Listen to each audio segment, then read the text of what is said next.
어제 오징어 게임 2가 공개가 됐습니다. 혹평이 이어지는 가운데에서 관련 종목들 사실 오늘 시장에서 줄줄이 내림세를 보였는데요. 그중에서도 오늘 덱스터 한번 준비해봤습니다. 사실 어제는 급등했고 오늘은 급락했습니다. 그렇다면 혹시 월요일 시장에서는 또 한 번 무언가 기회가 와주지 않을까 싶기도 해서 준비해봤는데요. 전문가님, 물론 덱스터를 지금 들어간다는 건 쉽지 않은 결정이 될 수도 있겠지만 어떻게 보시나요?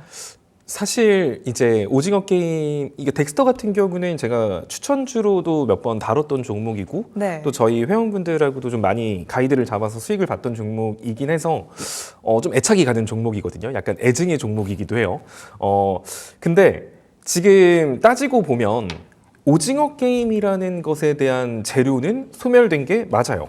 그거는 소멸된 게 맞지만, 그러니까 애초에 이런 걸 보통 단발성 이슈라고 저는 많이 표현을 합니다.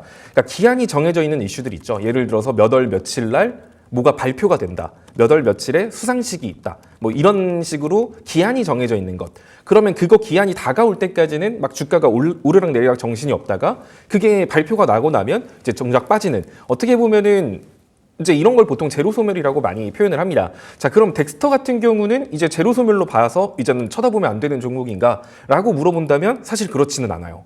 그러니까 그러니까 중요한 건 덱스터는 재료가 두 개가 있던 거예요. 그러니까 큰 폭으로 봤을 때는 그 영상 컨텐츠라는 쪽이 있는 거고 하나로는 오징어 게임이었던 거거든요. 근데 영상 컨텐츠 같은 경우가 시장에서 관심을 받고 하는 이유는 그 스마트 글라스, 뭐 메타버스 관련해서 메타버스 안에 컨텐츠를 구성하는 게 영상이기 때문입니다. 여기 안에 메타버스라는 섹터가 뜨게 되면 그 섹터 뒤로 따라오는 게 보통 게임 관련주, 엔터 관련주, 영상 관련주거든요. 그리고 최근에 이제 엔터 관련주라던가 이렇게 영상 컨텐츠 관련주들이 좀 강세를 보였던 배경이 바로 그 메타버스 이 테마 때문이었거든요. 그러니까 애플이 본격적으로 스마트 글라스 시장에서 우리도 뛰어들 거다. 그리고 삼성전자도 내년에 아마 구글하고 협업해서 뭔가 하나 나오죠. 이제 그런 식으로 뭔가 메타버스에 관련된 VR, AR에 대한 그런 이슈들이 나오면서 그럼 거기 안을 구성할 수 있는 영상 컨텐츠 관련주들이 관심을 받았던 거고요. 거기다가 덱스터 같은 경우는 오징어 게임이라는 이슈도 좀 직접적으로 포함이 되어 있다 보니 더 힘있게 올라간 거거든요. 자, 근데 그럼 이제 오징어 게임에 대한 재료는 소멸됐어요. 하지만 영상 컨텐츠라는 이슈는 남아있는 상태에서 오늘 차트를 좀 먼저 보시면, 자, 차트를 보면은 오늘 뭐 거래량이 어마어마하게 실리면서 하락한 건 아니에요. 게다가 좀 큰 폭으로 개파락을 했죠. 자, 결국에는 이 갭자리는 메꿀 겁니다. 근데 이게 뭐 당장 월요일 날 메꿀지, 화요일 날 메꿀지, 목요일 날 메꿀지는 모르지만 그 영상 컨텐츠라는 그 섹터의 힘을 가지고 메꿀 자리라고 보여지거든요. 자, 오늘 사실 제가 이제 여러분들한테 많이 말하는 거, 급격한 상승폭의 절반 수준까지는 보통 주가는 조정을 줘요. 뭐 그거는 당연한 겁니다. 자, 그래서 이렇게 일전에 한번 올라갔다가 갭자리를 메꾸고 재반등했던 거고, 이 급격한 상승폭, 여기서부터 급격하게 상승한 거를 반납한 거거든요. 지금은 그냥. 어쨌든 60일선을 지켜주는 모습을 보여줬다라면은 더 매력적이었겠지만 상관없을 것 같아요.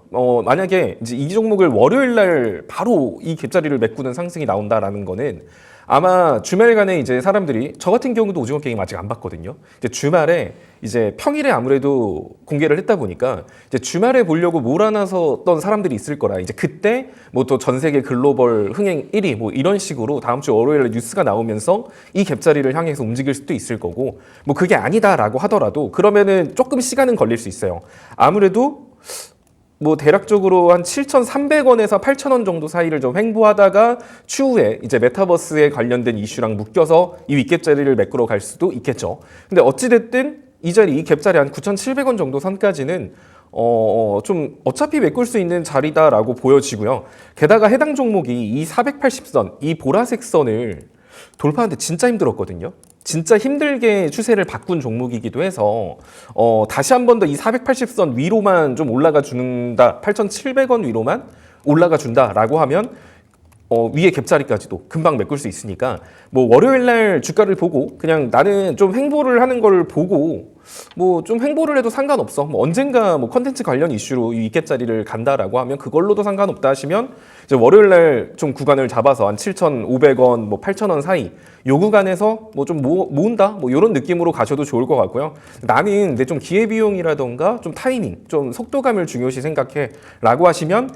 이 덱스터가 이 480선 있죠? 8,600원 위로 올라가서 한 2거래일 정도 횡보하는 모습을 보여주면 그때 들어가서 한 9,700원 정도 갭자리 먹고 나온다라는 생각으로 접근하시면 될 것 같습니다. 어찌됐든 영상 컨텐츠 관련, 엔터 관련 이쪽은 내년도에 올해보다 내년도에 이슈가 더 많다라고 생각을 하거든요. 그러니까 이 점 보시면 덱스터도 지금 보기에는 와 되게 위험해 보이는 종목인데라고 보여줄 수 있지만 뭐 거래량 없는 낙폭의 갭자리에다가 또 다른 테마도 있으니까 한번 이렇게 하락을 기회로 접근해 보는 것도 나쁘지 않아 보입니다. 네, 덱스터 같은 경우에는 오징어 게임 관련된 재료는 소멸된 게 맞습니다. 하지만 다른 재료가 있죠. 바로 영상 콘텐츠. 오늘의 하락으로 덱스터 갭자리가 생겼는데요. 우리 체스 소재민 전문가님과 함께 해주시고 계시는 분들이라면 이 갭자리가 뭔지 다들 아실 겁니다. 갭자리는 반드시 메운다. 우리 소재민 전문가님께서 항상 해주시는 말씀인데요. 8,700원까지 오른다면 이 갭자리에 있는 9,700원까지도 한번 목표로 삼아볼 수 있겠습니다. 관심 있으신 분들이라면 7,500원에서 8,000원 사이에 진입하셔서 한번 노려보셔도 좋을 것 같아요. 이렇게 덱스터까지 함께 정리해봤고요.